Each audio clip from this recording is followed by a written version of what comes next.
Hello, everyone. Welcome to Record Club. Hello, Jenny.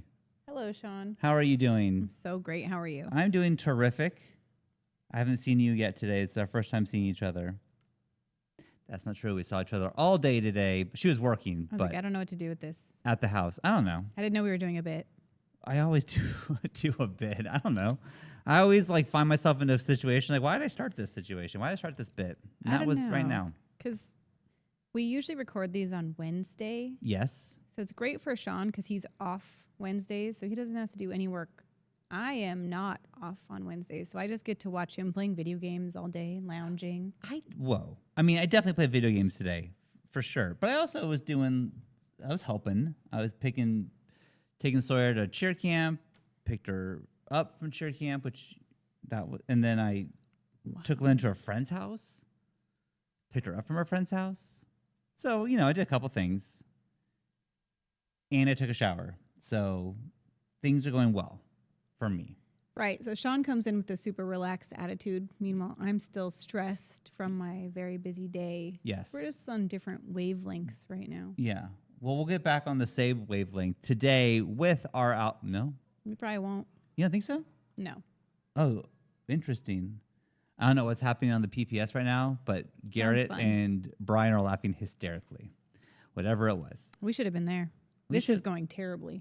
We can start over. It doesn't matter. Okay. Well, anyways, today we are covering Wilco's album, Yankee Hotel Foxtrot. Came out on April 23rd, 2002, but that's not the whole story because it also came out before that. September 18th, 2001. Correct. But it was officially released by a record label on April 23rd, 2002. It almost came out on 9/11. 9/11. There was a lot of music that came out or was going to come out on 9/11. The Moldy Peaches' first album. Why didn't theirs come out on 9/11? I think because... Oh, it did. Actually, it did come out on 9/11. Okay. It did. And then the wild thing about the Moldy Peaches album is there's a song on that album called New York City's a Graveyard. Whoa. Yikes. Crazy. Anyways, this album I had heard pieces of. I've heard Heavy Metal Drummer. That was on a rotation for me back in 2003. I had on playlists and stuff. Oh. I don't know if I ever added that to any of the mix CDs I made for you. No? I don't think so because I didn't know a single one of these songs. Oh, okay. I had never heard any of them. Okay. So that I knew, I'd say probably 3 songs on this album. And I think the album cover is super memorable for me of these buildings. When I was in Chicago, Garrett actually remembered this, which I was really impressed, by the way, a second ago. He said, what album am I doing? I said, Wilco. And he said, oh, yeah, you were really excited about when we were in Chicago and you found the buildings that are on the cover. I'm like, you remember that? Garrett doesn't remember shit. So that was pretty good. Shouts out, Garrett. I was actually, Jenny, I never showed you this because you wouldn't care. But now it does play in. I took a picture trying to get as close as I could to this picture. Okay. So I'm gonna show you on the screen. I'm gonna go over and you tell. I mean, it's not perfect, but it's pretty close. I got that. Oh, well, it's a little. Wow. I mean, it's close, kinda. Good job, honey. Thanks. Anyways, whatever. I was really excited when I saw that. Even though this album, I didn't know that well. I knew enough about it. Well, I'm there. I'm here at the Wilco buildings. I can't believe you didn't show me that before. Yeah. I was holding back in case one day we got Wilco on this show. Anyways, so there is a documentary on this album being made, just like the Billie Eilish one. This happens a lot, apparently. People are just filming when they're making historical albums. I don't know. It just turned off. I was fucking with it, and then I got all cute, and then... Things are weird in the studio tonight, too. The camera wasn't working either. Yeah. The ghosts. Dude, I'm telling you. They haven't been laughing enough, and they're pissed. Is strange things afoot in the Mega 64 studios right now. I'm not sure what's going on. Anyways, the documentary was called I'm Trying to Break Your Heart, and it is all on YouTube, in case you want to watch that. It was just free on YouTube. Oh. It was really good, very interesting, talking about, you just kind of see them making it, and then you realize, how important like Jeff is in the band. He is like Jeff Tweedy. Jeff Tweedy. He is like the center of the band, and it is like follows. I don't know. It follows like just him with the band making this album step by step. It was like awkward for a long time because him and this guy Jay keep fighting, and like especially when it came to the mixing, Jay Bennett, and going back and forth, and like there's a part where it's a started heavy metal drummer, and then Jeff was like, I want it to start like right here. And the guy's like, well, I wasn't thinking you wanted that. He's like, okay, but I do want that. And then the guy went like, I need you to stop and listen to what I have to say. I need to tell you what I was thinking that you were thinking. And then like, it was like wild. Anyways. I'm not going to say who, but the voice you're using is the voice you use when you're talking about a member of Mega 64 when they get pissy and disagree with everything. Is it Brian? Same voice. Is it Johnny? Who? No one in Mega 64 gets pissy. Is it me? So. Oh, we're just here to lie, I guess. Okay. I guess you guys keep that out of the behind the scenes videos. Everyone's super reasonable. Oh no, we fight each other all the time. 64, and no one acts like a dumb bitch baby ever. We get pissy for sure, but and there's never any disagreements. And Shawn never comes home and tells me all about them because they don't happen. So I think that when you do anything, edit that out. When you do anything in a creative context, you're gonna have conflict and people doesn't even have to be pissy. A creative context. I work in a fucking law firm. People get pissy there too. Fair enough. Anyways, so then halfway through the documentary, Jeff kicks him out of the band. And he's who in the band? He did pretty much. He said multi-instrumentalist. He did guitar, keyboard, synthesizers, backing vocals. He's a jack of all trades. And then he did the mixing. But he was very bitchy and pissy a lot. He always had a cigarette hanging out of his mouth, too. I did not like that. Wow. Yeah. What a hater you are. No, I mean, like Jeff Tweedy was smoking this whole thing. But for some reason, like the fact that it's like hanging down, I hate the hanging down cigarette thing, you know? I'm not going to speculate on why I think you hate that. I read that they started filming that documentary or whatever the day they fired the drummer. Yes, because it was a fresh.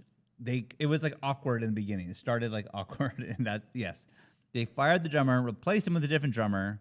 Do you know why they fired the drummer? I don't. Why they fire him? I was wondering if he was just being pissy. I don't know. You're supposed to do the album research. Oh shit. Okay. I just came across that when I was researching the songs. Yeah.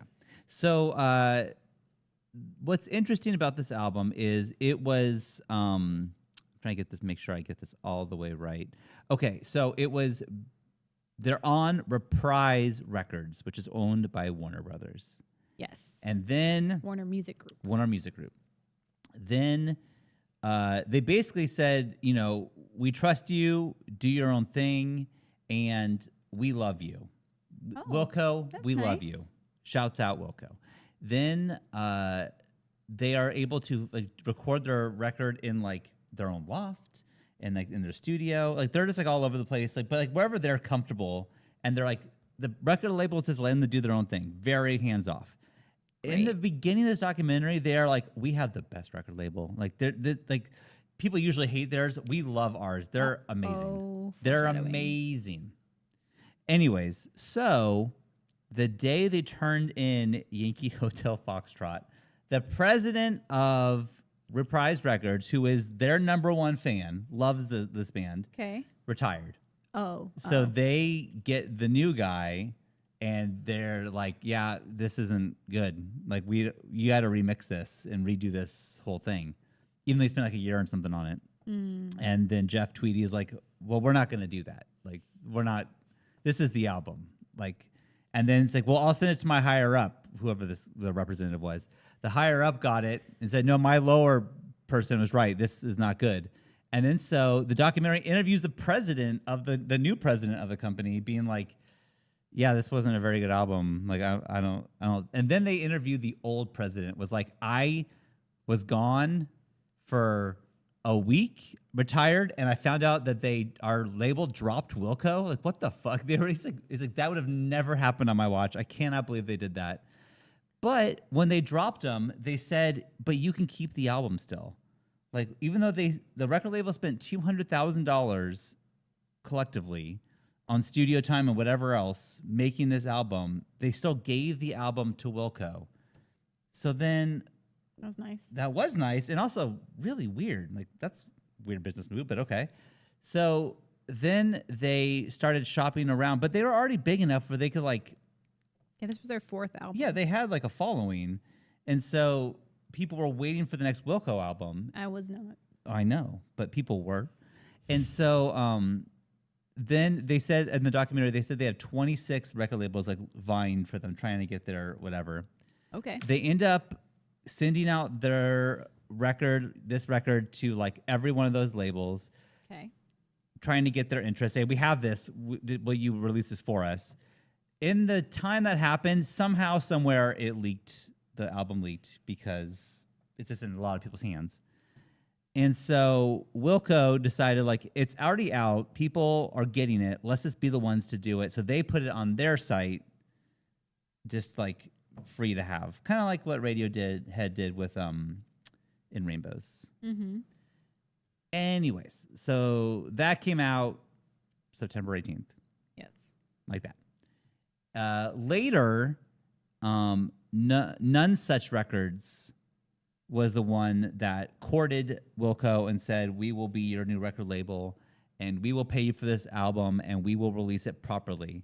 So they ended up paying 3 times what it cost to make to get the record from Wilco. Mm-hmm. But the wild thing is that it's the same. It's Warner Music still. It's just another record label under Warner Music. So they paid for the record twice. That's wild. That's so weird. They could afford it. They could afford it, and they did afford it. But it's such a weird thing that, like, that's fucking... they dropped the ball. Well, I mean, it's just a different subsidiary, so it's not like they could do whatever they want as that company. Yeah. Warner Music Group isn't like, checking to see who they're signing to be like, nah, we already dropped them. Yeah. They don't care. Do whatever. No, I know. Anyways, so I just thought that was interesting. The documentary actually is really great, and I recommend it. It is interesting. Check it out. I Will Break Your Heart, and I'm Trying to Break Your Heart, rather. And that was on YouTube. Okay, let's start going to the tracks, and it starts with I Am Trying to Break Your Heart, so it works out perfectly. Let's listen to a little bit of this, if it will play, because it looks like it's not gonna. But we'll see. Why would it? Things are going crazy around here. The haunted studio. Okay, just playing. You get it. Lighting's pretty good. And then the sound got lower. Damn it. Okay, I'm gonna raise it. Don't go anywhere, Jenny. I am an American aquarium drinker, assassin down the avenue. I'm hiding out in the big city blinking. What was I thinking when I let go of you? Okay. Let's mute it, slow it down. This is a long track to start with. It's almost 7 minutes. Too long. Okay. This album is hard to get real info on because there's not a lot of articles and things written about it, but there are a million forums. There's so many blogs, discussion groups, things like that. I also was, again, extremely busy at work this whole week. I haven't slowed down in weeks. It really has been a like you're always busy at work, but it's I'm been barely like sleeping. extra busy. I may be completely insane. Yeah. My first note on this just says blinky plunky piano sounds. So clearly I'm unwell. I did watch a video of Jeff Tweedy. He was on stage at some interview forum thing. I don't know what he was doing. But the interviewer said, what are the lyrics to the song mean? And he said, they're nonsense. They're abstract, but they mean something to me. And he said he wanted to be able to get into the heart of the audience. And sometimes the only way to do that is to break their heart so that he gets to get inside of it. Oh, wow. Okay. So it was weird. Yeah. I like the song. I think the music is a little bit bizarre, I think, but that it makes me feel happy. And when I was first starting out, and I'm like, I'm going to read all these forums and message boards and see what people have to say or what they think it's about. And I realized that's a terrible idea because Wilco fans are super dedicated. You guys are really into them. I actually liked this album a lot. Okay. But I was curious if you did or not. I did. Know. I enjoyed it a great deal. The fans are intense. And usually when I look up songs, there'll be like a couple comments. Sometimes it'll be like 10 deep. These, it's like 100 comments on like every single forum you go on about each song. So it's like. Yeah, I think Jeff Tweedy is like super idolized. It seems like it, but people also have wild takes on what these songs mean, which is, I guess, great. Like whatever it means to you is what it means. So sure, good for you. But it wasn't helpful at all in trying to decipher the songs because everyone's take was so different. Usually, like people will have like a common thread, or I'll be like, "Oh, I think they're right. Like this makes sense to me." But this was too much information to try to take in. Okay. So I don't know what this song is really about, and neither does he. Neither does he. So it seems reasonable. But I liked it. Okay, I also like this song. So it's fine. And this is the one I heard. This one, Jesus, etc., and Heavy Metal Drummer and Pot Kettle Black. There's 4 songs I've heard before on this. So I guess I had heard this album. Okay, before. brag. Yeah, thank you. All right, the next song is Camera, spelled with a K. Yeah. In case you wanted to know, you're I didn't curious. like that at all. I knew you wouldn't. I would have read.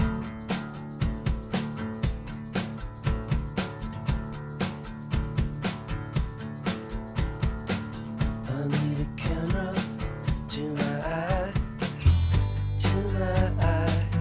reminding which lies that I've been hiding, which echoes belong. I've counted out the days to see how far I've driven in the dark, with echoes in my heart. For my family, tell them I'm lost on the sidewalk. I know it's not Okay. Sorry. This song is such a different vibe from the one right before it. Yeah. Like the song before was like ominous, like almost like we were waiting for a disaster to happen. And this one's like fun, upbeat. I'm like, ooh. And then I started listening to the lyrics. I'm like, oh no, we're not having fun, I don't think. Oh, okay. I think this song is about isolation, maybe disassociation. I don't know. There's a line here where he says, phone my family, tell them I'm lost on the sidewalk and no, it's not okay. So I'm like, like you just can't figure it out. You can't find yourself. It's a good line though, even if I don't get what he's saying. And why did they spell camera with a K? I couldn't find any information on that, and I looked. I bet you did a lot. I bet you really searched that. I don't like it. Well, yeah. At all. Doesn't bother me. Anyway, that's all I have. Okay. The next song we're going to get to is Radio Cure. My notes are really dog shit on this album. You were working hard and you have we're doing great. I'll just bring opinions more than facts. Opinions are good too. Depends on who you ask. Me. Here we go. Okay, I'm going to skip that. cheer up, honey, I hope you can. No.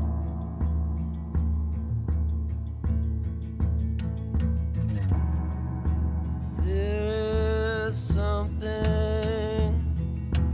wrong with me. Okay. This is a bummer. Me too. This is a bummer. Okay. Well, I shouldn't have gotten comfy with that upbeat sound from the last one because we plunged right back into the pits of despair. Mm-hmm. This one feels sad and lonely. This one is too much of a bummer for me. And I like sad songs. Disconnected from the world. This one is very sad. One person on a forum that I read said that this song is saying that songs are the cure for what ails you, and whatever your problem is, there's a song for it. And I really like that take. That is a great take. Like, do you maybe think that's the message of the song or not? Well, it's a very depressing song to give me that message. Because, like, he says, my mind is filled with radio cures. Mm-hmm. Like, songs? Is that what we mean? Oh, interesting. But if that is what it's about, then I totally agree, because I feel like there's so many different songs, like, for different moods, and sometimes the right song can, like, bring you out of something, Sure. or send you just Or just like right on your ass. or just keeps you It can where wreck you're your at, day. right? Like a song could be like, I'm feeling this way. I'm going to play this song and keep feeling this way. Yeah, You know, but like yeah, it can be a life raft or whatever. Like it can Yeah. help pull you out of something bad for sure. or drag you right back under, depending on the Depending song. on your mood, I suppose. Depending on the song and the Yeah. memory associated with it. Whatever, that's all. Okay, let's go to the next song, War on War. It's a war on war. It's a war on war. It's a war on war. It's a war on war. It's a war on war. It's a war on war. It's a war on war. There's a war on. You will lose. You have to lose. This part right here, you have to learn how to die. You have to learn how to die.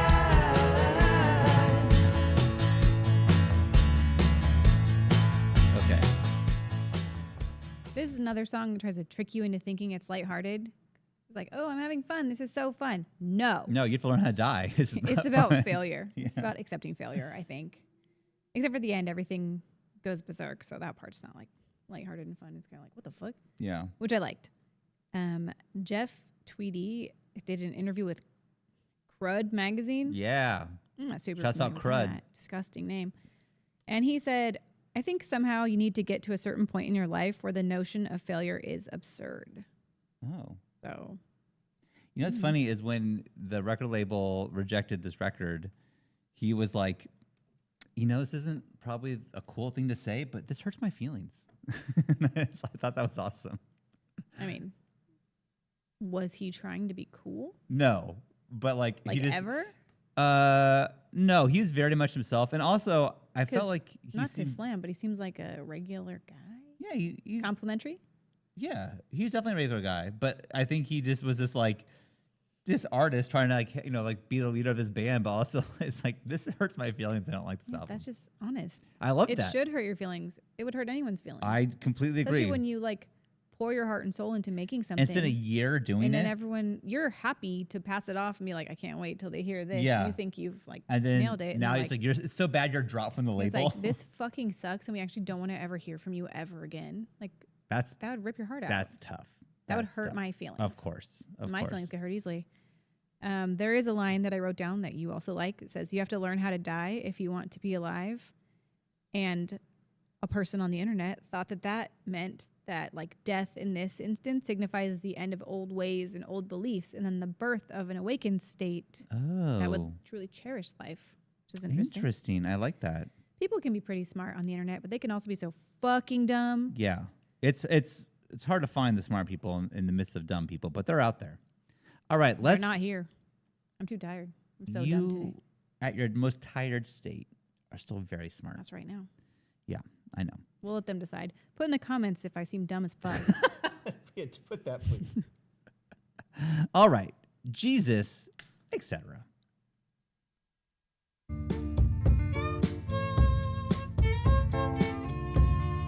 Whenever they add strings randomly to a song, I am always into that. Me too. Always.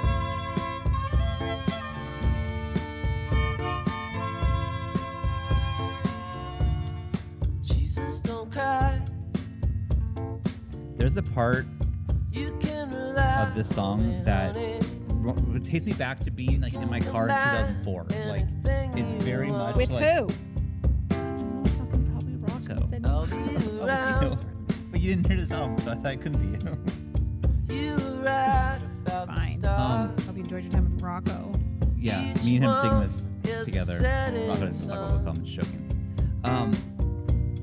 But I just remember like driving to like Grossmont College, Tall building shade. listening to this song. Voices escape, Yeah, singing for sad, community sad college. songs. Community college? I know, that part there. Down your cheek, to chords, That right there. tongue down your I don't know why cheeks. this whole part is just like driving like up Bonita because 125 wasn't built yet, and then going up to go to Grossmont College. Pretty sure Don't cry. was built in 2004. The You can from like rely Santee on me, honey. to like the Taco You Bell can in come by Navajo wasn't built yet. anytime you want. That gap was there. No? I'll be around. Yeah, no. I'm not here to argue. Okay, well, we'll figure it out But I later. moved here in 2002. You It was like write this year when I lived. about the stars, Anyway, each one.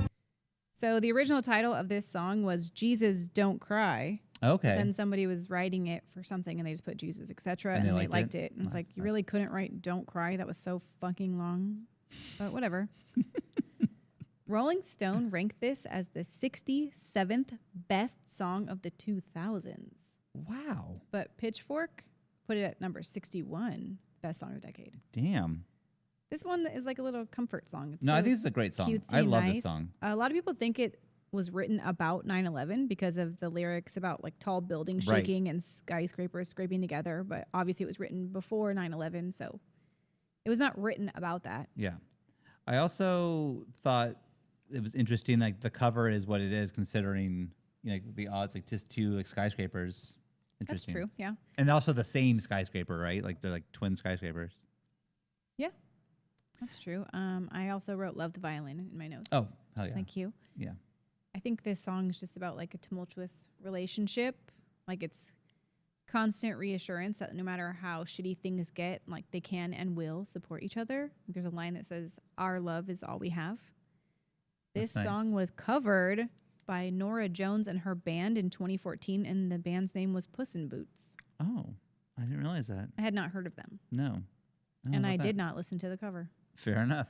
I'm Okay. sure it's good. I love her. She has Yeah, I know you do. an amazing voice, but I'm very busy. I don't have time for Puss in Boots.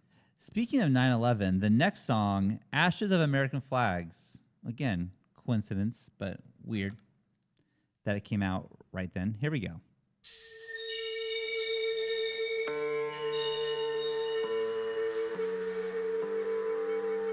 The cash machine is blue and green. 420s and a small silver sphere.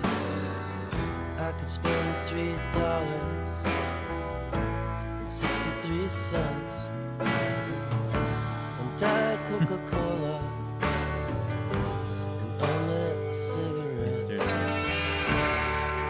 If you bought a Diet Coke and a pack of cigarettes, it would cost you more than $3.60. For sure.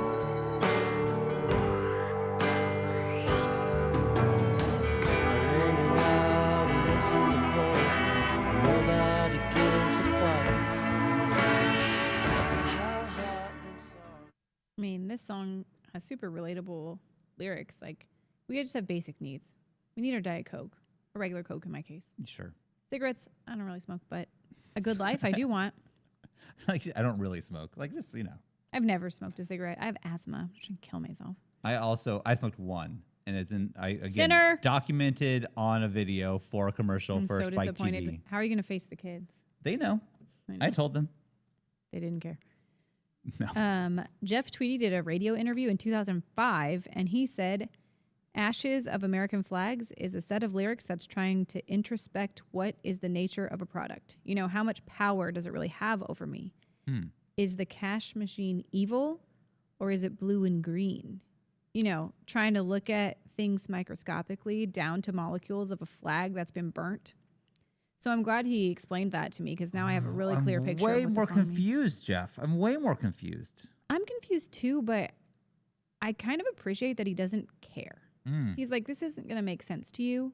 I'm not even going to try to explain it in a way that would make sense. This is what it means to me, and it can mean whatever it wants to you. I don't care if you get it. Yeah. Respect. Yeah.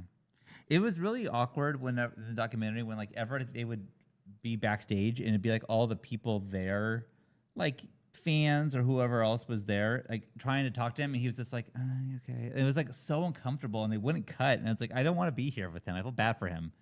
He does feel isolated to me. Yeah, he's probably just depressed. Yeah. Yeah. This seems like a sad song to me. There's a line that says, "I know I would die if I could come back new." What does that mean? I think it means that, like, he doesn't like who he is. So if he could start over, start fresh, he would take that choice. I see. Oh, I see now. I get it. That's tough. Yeah, it's sad. That is sad. Okay, well, let's get on to the next song, which is a song I know. Heavy Metal Drummer. That makes one of us.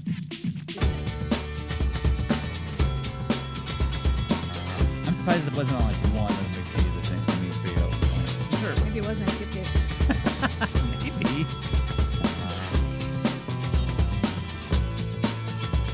Well, I sincerely miss those heavy metal bands I used to go see on the landing in the summer. She fell in love with the drummer. She fell in love with the drummer. She fell in love. Shiny, shiny pants and bleached blonde hair. A double kick drum by the river in the summer. She fell in love with the drummer. Let's get to the chorus. I miss the innocence I've known. Playing Kiss covers, beautiful and stone. All right. Here we go. I said, why is this on this album? It doesn't really fit. It's funny because this is the song that he showed. Like they mixed this one song and showed the band like this is the new direction of our band. When it sound different, when it sound like this. They don't sound like this. This doesn't sound like anything else on the album. I agree. Not that that's bad, but I do agree. And also, I think it's really funny that when the old record label heard the record, they said there's not a single on this. But I feel like this is, to me, this is the clear, like, well, this would be a single if you had to pick one. This could be a single. I like this song. I just don't think it fits with anything else. This is number 411 on Rolling Stone's 500 Greatest Songs of All Time. Really? I But want to they get this loved it. again. Yeah. How about that? And I'll save these notes so I can say the exact same thing and put zero effort into it. Okay, I love that. Jeff said that this song is really just another reminder about not being judgmental and reductive. He was saying that when he was younger, he and his friends would go to this bar or restaurant, or I don't remember, and these cheesy hair bands would be playing, and Jeff and his friends would mock the guys like with their spandex pants and their big hairsprayed hair, and that he and his friends were just too cool for it all. They were just drinking, miserable, shitting on everyone. But then years later, he realized that while they were sitting around being miserable and talking shit and hating on everyone, these cheesy hair bands were the ones that were having all the fun. They were getting laid, they were drinking, they were having a great time because they were just enjoying their lives and not worrying about what's cool and what's not cool. So he wrote this song as kind of a tribute to those bands. That he was making fun of back in the day. Yeah, because he was like, I was such a little bitch about that. Like, Yeah. why was I being so shitty? What do I care? Like, live your life, do whatever. And I didn't feel like this one really fits on the album just because it's kind of fun. Like, it's an easy, fun song, and everything else is like devastating and emotionally draining. Like, Yeah, I think if you only knew this song and then bought this album for this one song, I see what you're saying. Like, I'd be like, hello. This is so fun. They're so lighthearted. And then I'd get into everything else and just fall into a deep depression. And I liked the album, so that's not even a criticism. It's just that this song didn't seem to fit with the other songs, even though the music does kind of go up and down. Like, Yeah, and I think that like they do a way of like it blends from the end of the last song to the beginning of this song, which was that was the whole issue with him and that guy Jay was trying to get like how to start heavy metal drummer was like the whole problem. that's what broke it down. I think that's at the end of the day broke it down. Oh, and Jeff writes all the songs, all the lyrics, so I should have mentioned that. Also, it's a gross part of the documentary, but he's throwing up in the documentary because he has a migraine. I'm like, oh my gosh, I'm just like Jeff Tweedy. Just Honestly, like him. I read that he had chronic migraines, and I didn't even put it in my notes because I didn't want to have to discuss it. Oh my God, really? I was like, ugh, Sean's gonna be like, that's like me. Well, no, his sounded actually way worse than mine. So I do get migraines, not like him. How much did he complain about it? He didn't. Oh, okay, so you guys aren't similar at all. Oh my God, Jenny, come on. The guy Jay, I looked at him like, what happened to him afterwards? He started a solo career. It didn't really go anywhere. And then like it was funny. The other band members were talking about it. It's like, I've been friends with Jay for 16 years, and I was like, waiting for him to say something about it. And it's like, and frankly, it ran its course. It's like, oh shit. Oh, they're all over Jay. Then like he's like, and the manager was like, it's gonna be hard for Jay because like he used to playing like shows. Now he's gonna be playing like a room full of like 10 people, and then they show that, and it's true. Then Jay died in 2009, so like a little bit after this record, a fentanyl overdose because he had Jay. he had surgery and that was like his painkiller and he got addicted to it and this whole That's thing. sad. Yeah, it was a bummer. Poor Jay. Yeah, it Well, didn't go Jay, well if for it him. makes you feel better, I heard of you as much as I've heard of Wilco, so you're the same amount of famous in my mind. Fair enough. Okay, let's go to the next song, which is "I'm the Man Who Loves You," which actually is. Thank you. Oh yeah, I feel like it is a little more upbeat. Like heavy metal drummer to this makes sense to me. No. This is how I play guitar. This is what it sounds like when I do it.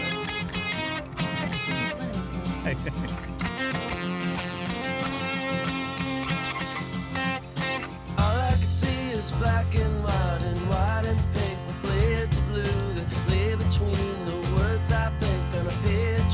I was meaning to send to you. I couldn't tell if to bring my heart the way I wanted when I started writing this letter to you. But if I could, you know, I would just hold your hand and you'd understand. I'm the man who loves you. I like this song. I like it too. This is tied for my second favorite. Okay, what's your first favorite? We haven't got to it yet. Oh, we haven't. Oh shit. Okay, sorry. Why, what's your favorite? Did we already pass it? I think it's heavy metal drummer, just because that was the one that Basic. it just. I know, but it just brings me back to that time of like going to community college. I don't know. I like it. Riding with Rocco. Yeah. I think this is a love song. I said a love song question mark, but it seems like it's filled with regret, maybe some missed opportunities because like he says, if I could, you know, I would just hold your hand. You'd understand, but it seems like he couldn't, like he was not able to do. Interesting. What are you saying? But he wishes he could. Maybe I can't like show him like I think. love that way. I don't know, but I like this one. This is my second favorite. I love this one. Okay. What was your other second? You said tie for your second favorite. What was the other I didn't one? get to oh it yet. shit! I already said that. So we're getting to the first favorite. Never okay. once listened to. If I There's the but once. Pot Kettle Black is the next song.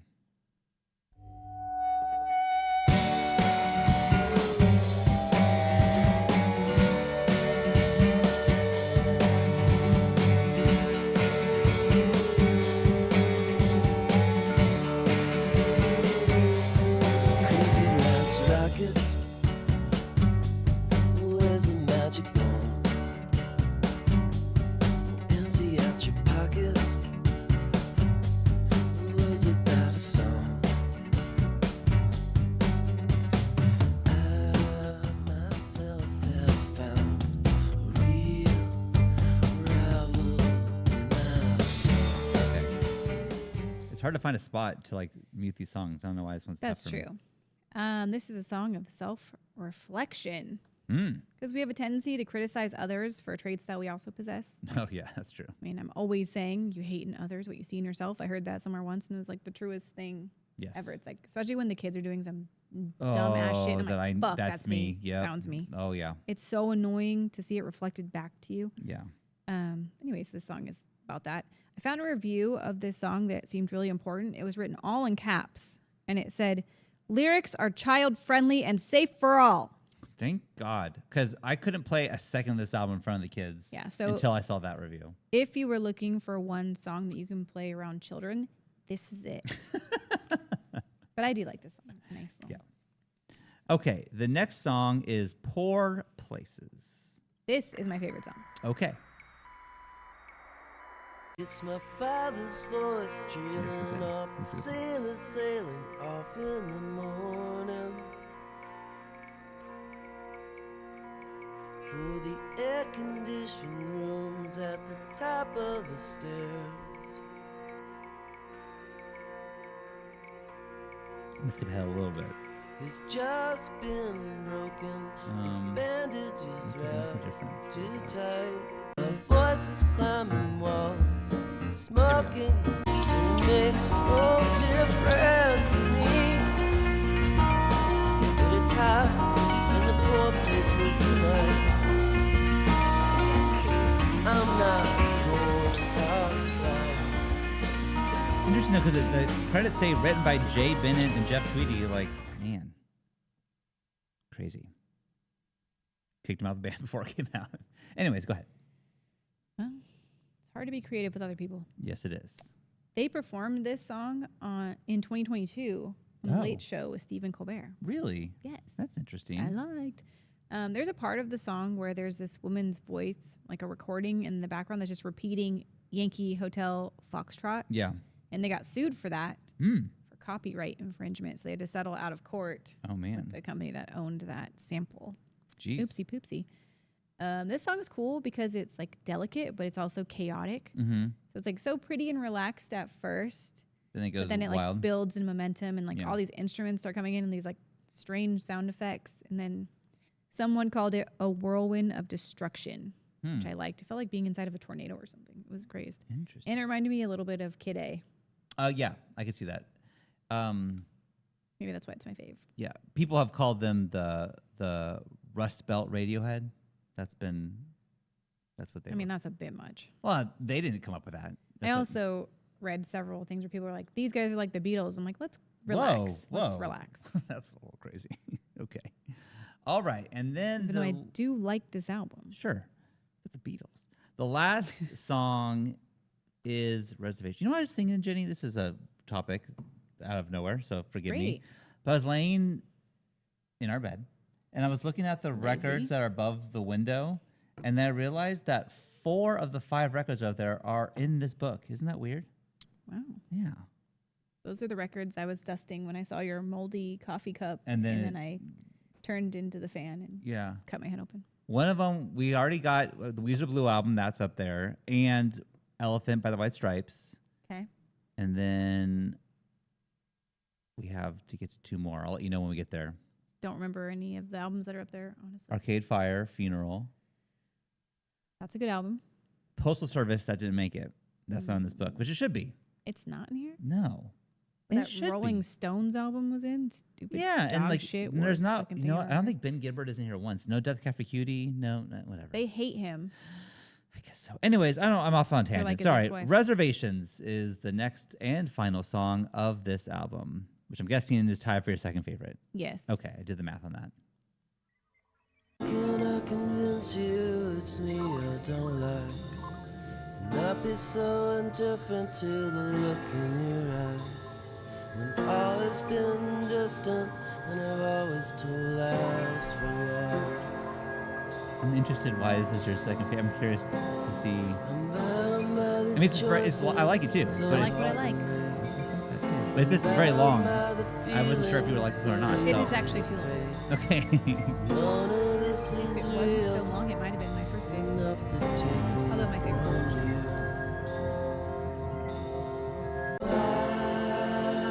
I've got reservations about so many things, not about you. That's nice. It's a nice message there. Okay. Yet you don't know why I like it. I like it because it's a love song. It is a love song, yeah. Like this song is saying there's so many things to stress about, so many things to worry about in the world, but my love for you, not one of them. Like that is real. That's legit. Like he says, "Oh, I've got reservations about so many things, but not about you." Yeah. Like, that is really sweet. So nice. And then I like the way this song kind of like fades into nothingness at the end. Like it's a cool way to end the album. I agree. I don't know. I like this one. Yeah. This one touched my heart. Not yours, apparently. No, I did too. I was just curious, but I was wondering. You seem bewildered by my choice. No, I'm not bewildered. I'm just more of a romantic than you are. I believe in love, and you don't. That is And that's not one of the true. main problems in our marriage. Yeah. True. The last album on the wall is Elliott Smith, Either Or, just in case you just wanted to know. I That's didn't also remember in the book. that, and I've been ignoring that for 15 years because Really? I would be depressed sleeping under that Oh, if I man. had known. Okay. And now I do know, and I will Sorry be about that. depressed. Sorry about that. All right, well, let's see what Rolling Stone has to say, and let's see our final thoughts on this album as well. Okay. Jenny, let's go with you first. What do you have to say about it? I gave it a 4.5. I really liked it. I thought it was strange. I didn't get what the songs meant a lot of the time, but I loved listening to them. I also like that they don't really seem to care if anyone gets the song. Like, Yeah. they're okay with everyone just interpreting it in their own way and having it mean whatever it means to you, even if it's not what they intended, because I think what they intend is just for you to enjoy it. They don't need you to, like, get it. Mm-hmm. So I respect that. Yeah. In this case, I've probably hated that in the past for other bands, but as I've said before, I am a hypocrite and I intend to keep being one. But there 4.5, you go. I liked it. What'd you give it? 4.5 as well. I love this album. I thought it was great. And yeah, it was weird because I don't know how I've only heard half of it and not the other half. I don't know how that happened, but it did. But yeah, no, it was great. I really enjoyed it. And I think I will be listening to more Wilco in the future. I just think I will. I liked it. We'll see. Here's what Rolling Stone had to say. When Reprise Records refused to release Yankee Hotel Foxtrot, Wilco decided to post it for free on the internet. 200,000 downloads later, geez, none such records owned by the same company as Reprise released the album, and it became a critical and commercial gold. Its pretty acoustic guitar melodies, battled noise, skated into dissonance, or got chopped off abruptly. These lyrics pitted hope against doubt. With all bets off, you have to learn how to die, crooned Jeff Tweedy, if you want to be alive. There you go. How about that? How about that? All right, now let's get to the song, Oh, yeah, the song. which is Both Sides Now This is the song. by Joni Mitchell. Ever heard of her? I have, actually. I was like, I fucking hope so. I have. A legend. When we got this song started at home in the studio last week, Jenny was like, we'll go to Wilco, but this Joni Mitchell going first because this is And flows of angel Takes forever. and ice cream castles in the air and feather canyons. I don't think I've ever seen this album cover before. I've seen the other one, like the blue one, but this one looks like I haven't seen it. Like we're drawing of her painting of her. But now they only block the sun. They rain and snow on everyone. So many things I would have done, but clouds got in. Very nice. I love this song. As do I. Okay. One of us. She released this in 1969. She wrote this, but the first version that was released was by Judy Collins, and that came out in 1967, I think. Oh, It charted really well, and then she won a Grammy for Best Folk Performance. all right. And Judy Collins' version has been used in a lot of things too, like it's in an episode of Mad Men. Oh, We are watching. I'm not sure my feelings yet. on the show?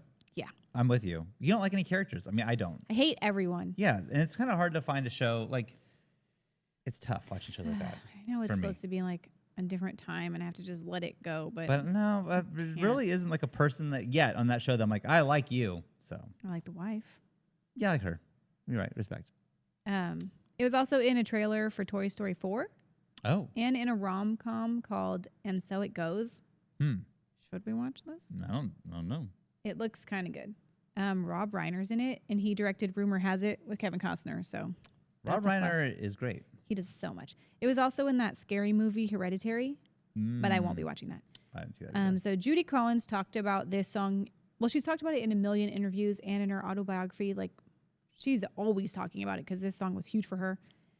And she was saying that when she got the song, Joni didn't have a recording contract with anyone. So she was just kind of a free agent floating around out there. And she had a pretty good following in Canada and the US. But somebody called Judy at 3 a.m. and they were like, you have got to hear this song. And they put Joni Mitchell on the phone and Whoa. she sang At it. 3 in the morning? Yeah, she sang it. And then Judy was like, I immediately started weeping. And I was like, I want to record this song. Like, can I? And Joni was like, fuck yes, because she wasn't signed anywhere and she really needed to get her name out to the public. So she gave this song to Judy and then it got huge, which was great for her. Right. So That's super interesting. I know, so cool.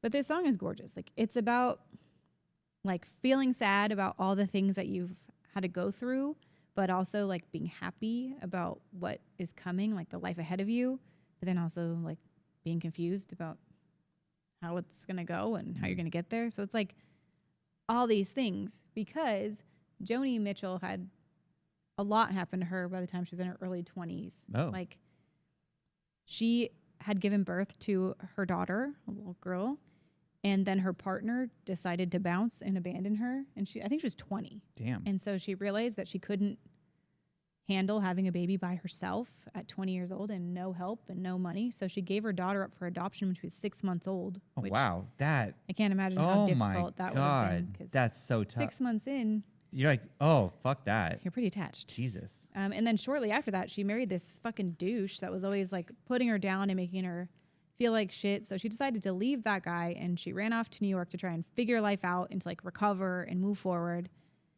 So Joni Mitchell talked about writing this song and she said, I was reading Henderson the Rain King, which is a book by Saul Bellow, on a plane. And he's on his way to Africa and he looks down and he sees these clouds. So I put down the book and I looked out the window and I saw clouds too. And I just immediately started writing this song. Whoa. I know. Crazy. Yeah. This song was number 170 on the 2004 version of Rolling Stone's 500 Greatest Songs. Then it dropped to 225. Interesting. The Wilco album was 493 on the 2012 albums and then got moved all the way up to 225. So how about that? Opposite. I wouldn't have moved it so far. I would have moved it higher than 493 though. Yeah. But I don't think I would have put it in the front half as much as I did enjoy it. Sure. Joni re-recorded this song with an orchestra in 2000, and then that version of the song won a Grammy for the arranger, Vince Mendoza. He got Best Instrumental Arrangement Accompanying a Vocalist. Oh, good job, that Vince. version, the instrumental orchestra one, is in the movie Love Actually, which I truly hate that movie. Me and you are the only two people who hate Snape, how fucking dare you? that movie's awful. How dare you? Why does everyone love this fucking movie? I don't know. It's just a whole fucking story of hate heartbreak all and of it. everybody's I hate bullshit. all of it. And if I was Keira Knightley's husband and I found out my best friend was doing that shit behind my back, Fuck I'd that. fuck him up. Yeah, fuck that. Also, Terrible. Bad movie. Keira Knightley should have fucked him up. I'm like, what the fuck are you doing? You're married to your best friend. Get the fuck out of here. Bad movie. I hate it. And I know that we have the hot takes on that because most people. No, a lot of people hate it. I feel like there's a really? huge group of people that also fucking hate it. All right. Well, if you're in this Patreon and you're with us, fuck yeah. I think And if Paul you're Scheer not, hates it too. does he? I think so. And if you do like it, He's probably sorry I watching. shut your movie, but fuck that movie. I'm not sorry. Something's wrong with you. Why do you like all these disgusting You know what? human Like, beings? but everyone here, like Rocco loves that movie. Brian loves that movie. I don't know, Okay. Garrett. Kevin, I think likes it. Ugh. Kevin, get a grip. You know what? I'll bet. You know, Kevin would never treat Rachel the way that Snape treats his wife. before I slander Kevin, I'm not 100% that he does like it. So maybe I shouldn't put his name in the mix. But Rocco and Brian, I'm positive of. Kevin is respectful. It's true. Anyways, keep going. I'm sorry. Anyway, the orchestra version was also played during the opening ceremonies at the 2010 Winter Olympics. Oh, I don't remember that. I know I watched it. I don't remember either, but I bet it was great. Yeah, sure. Sure. Hole also covered this song in Oh. their debut album, but they called it Clouds Mm. because the lyrics were a little bit different. It's also in the movie Coda, which you have not I haven't seen that yet. Everyone else in the family has seen. We've been begging you to watch for years, but you refuse, I don't. and it's so good. You say refuse. I mean, I just haven't done it. I'm not refusing. I just. He is haven't- refusing because the movie came out in 2021, and we've been asking for literal years for you to watch it with us. Okay. So that is refusing. Well, You certainly didn't acquiesce to our request. I did not acquiesce. That is true. Anyway, they also performed well, I don't want to give any spoilers, but there's a girl in the movie who is hearing, and she sings it, but also does sign language with it in the movie. And then she performed it for the British Academy Film Awards, and they had American Sign Language interpreters and British Sign Language interpreters behind her. Gotcha. The song is very cool. That is cool. Joni Mitchell performed this at the 2024 Grammys, and I was crying my eyes out, and I couldn't stop crying. It was so beautiful and amazing. And I love this song, and I love Joni Mitchell, and I could talk about her forever. Well, we will get her eventually because I think is it called Blue? Is the album called Blue? One of her albums is like number Maybe. 5 on this, or like, it's like very high up. Maybe it's like I have 6 like or some shit. album name blindness. I never can recall what albums are called or what's on them. You This- have the talent for that. I don't have that. The Wilco one fucked me up though because I could not remember if it was Hotel Yankee Foxtrot or Yankee Hotel Foxtrot. It was like that fucked me up. I guess you didn't find out what the name means. No, it's just no. I mean, I know it's like it's the military. It's I guess. yeah. I know that, but like, I don't Alpha know. Bravo. Don't know the why they fuck call ever. it that. Yeah. Yeah. Sorry. All right. Well, now we're going to get to a part of the show where a song we listen to, chosen by one of you guys. Sorry. Oh, yeah. I did listen to Steve and Mary's Oh, song because I had missed that when we episode. did it Yes. before, and it was Prism 45 by Taffy, Yeah. which I did like the song. Great rec. The beginning kind of put me in a trance, but then it reminded me of that song "Kiss Me" by Sixpence. Me too. 100%. I think I Oh said my that in God. our review. Maybe I said that. That's so weird, but I like it because I really love the voice of the singer. Mm-hmm. I thought it was good. I liked it, and I had never heard of this band before. No, me neither. But trying to do research on them, there's not a lot out there. That like I did, and I even went to their website, and Me I too. like went to where it says biography, and all they have is like where their shows are being played. I'm like, well, that's not a biography. that's just your tour. Well, this time we got another recommendation from Inspector Ryan.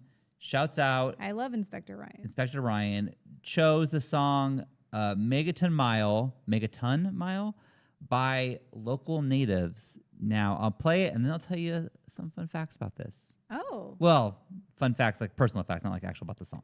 I got too excited. Sorry. Yeah.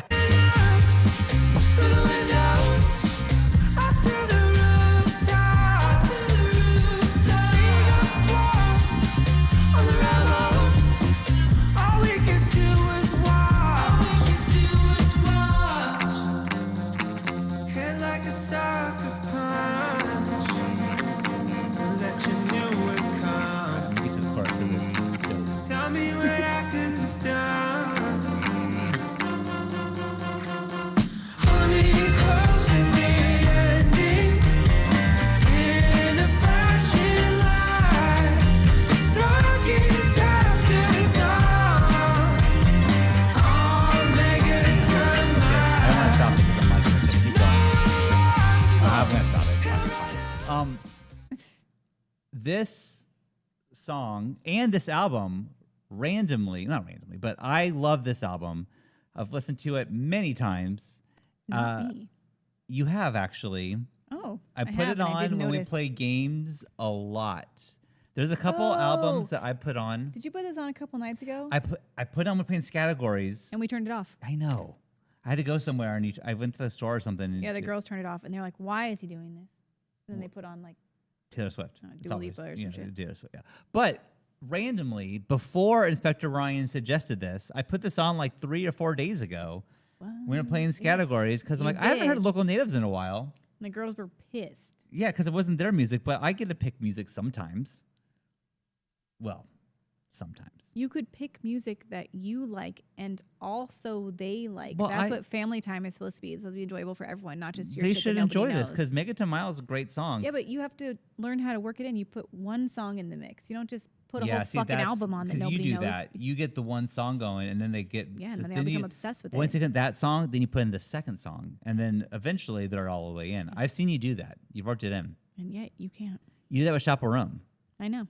and then you got them in. And I remember you saying did it with with Pink Pony everything. Club, like this is gonna be the next song they're gonna sing all the time, and then you And I made it happen. yeah, and it was the whole I manipulated them like I always do. Yeah, so I Stupid should- ass kids. I should have done just slipped this song in.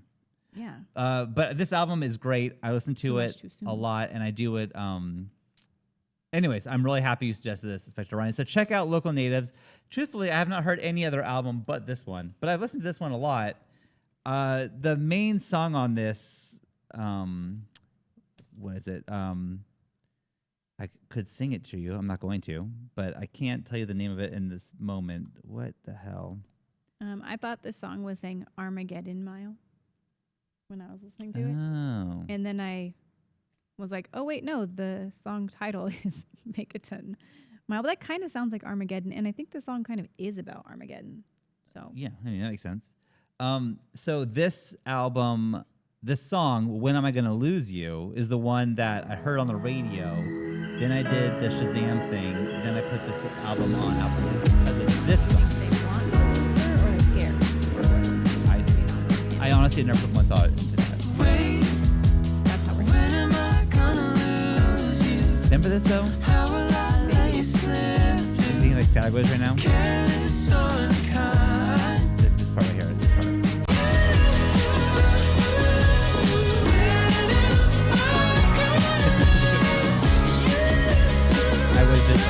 so Inspector Ryan, I'm with you. Great album, great song recommendation, and thank you so much for being a certified Platinum Record Club member.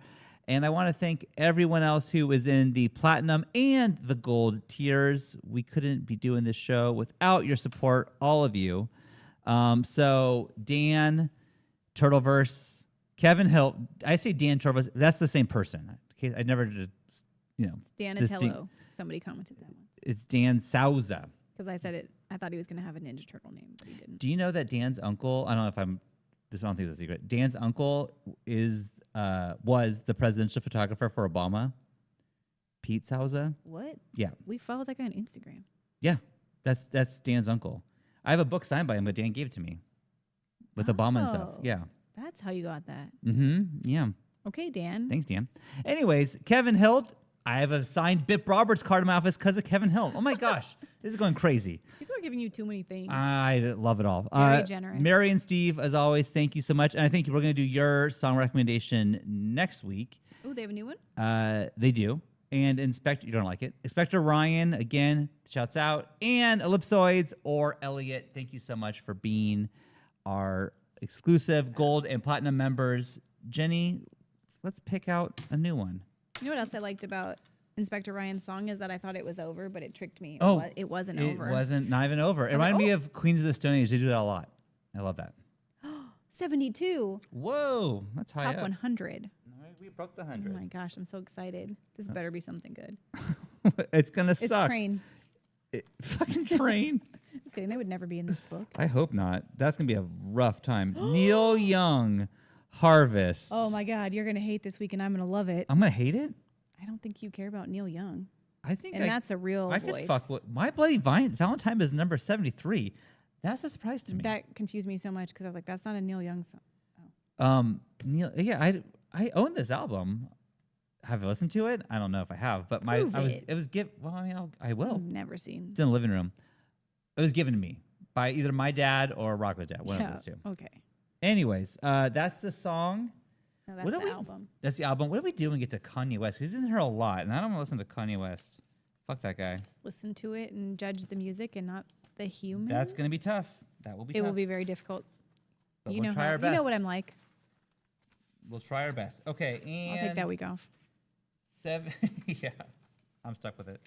72 is a song we've heard once or twice. It is Yesterday by the Beatles. So I bet we can talk about that pretty well. I also like that movie yesterday. I liked it too. That was cool. Yeah, I liked it. All right, everyone. Thank you so much again for watching and for subbing to our Patreon. If you're not, you watch this on YouTube, you can sub if you want. It's a couple bucks. It's Shawn. It's patreon.com/Shawn Chatfield. And yeah, you can join and get the episodes a little bit early and the MP3s if you choose. Do you consider that our Patreon? I just thought it was yours.